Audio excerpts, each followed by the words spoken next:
ছোট্ট গ্রামের এক মিষ্টি ছেলে ছিল। তার নাম টমি। টমি ছিল খুব কৌতূহলী।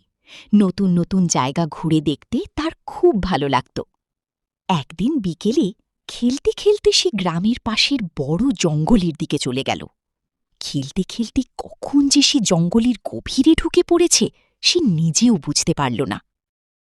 চারদিকে শুধু উঁচু উঁচু গাছ, পাখির ডাক আর অদ্ভুত সব শব্দ। টমি ভয় পেয়ে গেল। সে বাড়ির পথ খুঁজতে লাগল, কিন্তু যতই হাঁটে ততই যেন আরও গভীর জঙ্গলে চলে যায়। অনেকক্ষণ হাঁটার পর টমি খুব ক্লান্ত হয়ে পড়ল। সে একটি বড় গাছের নিচে বসে একটু বিশ্রাম নিতে লাগল। আমি খুব ক্লান্ত, একটু বসি, তারপর আবার বাড়ির রাস্তা খুঁজব। এই জঙ্গলে বাঘ রয়েছে? আমি তো জানতাম না। হ্যাঁ, ওরা কেন আসছে আমার সামনে?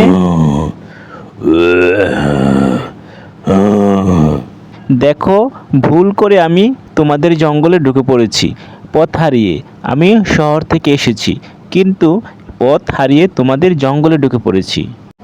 তুই যদি সত্যি ভুল করে এই জঙ্গলে ঢুকে পড়ে থাকিস তাহলে সাহায্য করব। হ্যাঁ হ্যাঁ হ্যাঁ, ভাগ মামা, আমি সত্যিই ভুল করে তোমাদের জঙ্গলে ঢুকে পড়েছি। আমি চাই তোমরা আমাকে সাহায্য করো। তারপর তো যেই কথা সেই কাজ।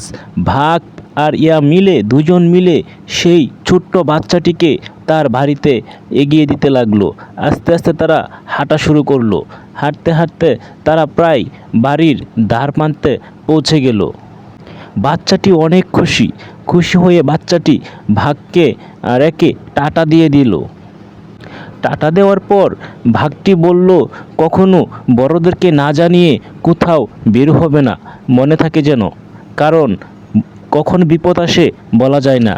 আজকে তোমাদের ভাগ্য ভালো যে তোমরা আমাদের দেখা পেয়েছো, কারণ তুমি যদি অন্য কোনো খারাপ বাগে পড়তে তাহলে তোমাকে নিয়ে যেত। কি বলছি মনে থাকবে তো?